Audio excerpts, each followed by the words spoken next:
గురుభ్యో నమ. శ్రీ విశ్వావసు నామ సంవత్సరంలో మనకు అక్టోబర్ నవంబర్ నెలలు రెండు కూడా చాలా ఇంపార్టెంట్. ఆశ్వీజ కార్తీక మాసాల్లో మేషరాశి ఫలితాలు ఏ విధంగా ఉన్నాయి? మేషరాశి వారికి చాలా గొప్ప విశేషం ఏంటి, ఏళ్ళనాడు శని ప్రభావం ఉన్నా 1000 మంది శని ఉన్నాడు. చాలా ఇంపార్టెంట్. కుజుడికి శనికి ఎలా ఉంటుందంటే దగ్గరికి వచ్చిన పంటను కూడా చెడగొడేస్తాడు రైతాంగాన్ని. నోటుకు వచ్చినటువంటి వ్యవహారాలు, దగ్గరికి వచ్చినటువంటి గొప్ప గొప్ప శుభకార్యాలు కానీ ఏదంటే అవనండి, దాన్ని వెయ్యిలో ఉన్నవాడు ఏ విధంగా చేస్తున్నాడు. అయితే వెయ్యిలో ఉన్నవాడు పొరపాటు చేస్తున్నా దశమ రాజ్యంలో రాహు ఉన్నాడు. ఇదొక చాలా ఇప్పుడు వృత్తిస్థానం. దశమ రాజ్యం అన్నది వృత్తిస్థానం. రాజ్యాధిపతిలో ఉండవలసినటువంటి వాడెవడు? గురుడు 4వ ఇంటిలో ఉన్నాడు. ఈ 4వ ఇంట్లో చంద్రుడి ఇంట్లో. అందుకే అంటాం చంద్రుడి ఇంట్లో గురుడు ఎప్పుడైతే ఉన్నాడో చంద్రమంగళ రాజయోగము. చంద్రుడు కూడా ఎదురుగా ఉన్న ఆశ్వీజ మాసంలో చంద్రుడు గురుడుకు ఎదురుగా ఉన్నప్పుడు కేసరి యోగం, గజకేసరి యోగం ఉంది, కేసరి యోగం ఉంది. గురుడు తాలూకా బలం వల్ల మేషరాశి వారికి కొన్ని ఇబ్బందుల నుంచి దాటుకునే పరిస్థితి ఏర్పడుతుంది. ఎటువంటి పరిస్థితి అంటే విపరీతమైనటువంటి బాధ. ఎటువంటి బాధ?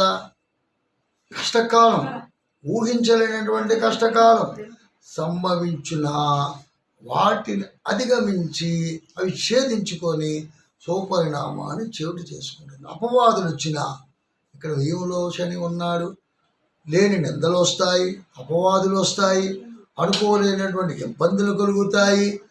ఇలాంటి వాటిలో కూడా అల్లైన వాటిని పుట్టించారని గొడవలు పెద్దవాళ్ళు కానీ చిన్నవాళ్ళు కానీ సామాన్యమైన కాదు, మధ్యవర్తులు తాలూకా ప్రమేయం చాలా ప్రమాదకరంగా ఉంటారు. అటువంటి వాటిని కూడా ఛేదించుకొని ఒక స్థాయిలో, ఎందుకంటే గురుబాలం సామాన్య గురు బ్రహ్మ గురు విష్ణు గురుదేవో మహేశ్వర గురు సాక్షాత్ పరబ్రహ్మ తస్మై శ్రీ గురువే నమః. గురువు సామాన్యమైన కాదు. బృహస్పతి యోగకారకుడు. మేషానికి ఆధిపత్యంలో ఉన్నటువంటి వాడెవడు? కుజుడు ఎక్కడున్నాడు? 7వ కలెక్టర్ స్థానంలో ఉన్నాడు. ఎప్పుడైతే మనం ఒక మాట వినాలి, మన తనకి ఫ్యామిలీ మెంబర్స్ మన కోసం కష్టపడుతున్నారు.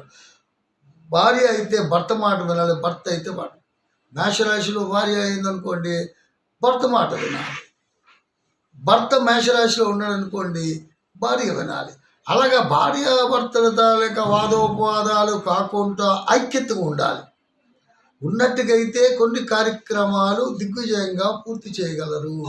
లేదంటే నేనే గొప్ప అన్నటువంటి అహంకారపూరితమైన భావజాలంతో ఉన్నారనుకోండి, అది చాలా ప్రమాదానికి దారితీస్తుంది. ఆ పరిస్థితి రాకూడదు. కాబట్టి మేషరాశిలో సుపరిణామాలు ఉన్నాయి. విద్యార్థులు కొన్ని రకాలుగా ఇబ్బందులు పడుతున్నా కొద్దిగా జ్ఞాపక శక్తి, మెమరీ లాస్ అవుతుంది. కొద్ది కష్టపడండి. విద్యా విషయంలో మీరు కష్టపడితే మంచి మార్కులు సంపాదించే యోగ్యత ఉంది. నిరుద్యోగులకి చాలా ఇంపార్టెంట్. చాలా మీరు బ్లాక్ డోర్లోకి వెళ్ళకండి. మీరు కష్టపడండి, మీకు ఫలితం దక్కుతుంది. 100% గ్యారంటీ. బ్యాక్ డోర్లోకి వెళ్ళేరా అది ఎంత ప్రమాదంగా చోటు చేసుకుంటుందో నేను చెప్పలేను. ఒకవేళ వెళ్ళేవారు, ఆ ఇబ్బందులు పడేవారు మీకు తారసపడతారు, ఆ ఇబ్బందులు ఏదో చెబుతారు. అంత ప్రమాదాన్ని చోటు చేసుకుంటే జాగ్రత్తగా ఉండండి. మంచి సుపరిణామాలు ఉన్నాయి. గురుబలం ఉంది కాబట్టి ధైర్యంగా ముందుకు వెళ్ళగలరు. మళ్ళీ మరో ఎపిసోడ్తో ముందుకు వస్తాను. అంతవరకు సెలవు. ఓం శాంతి.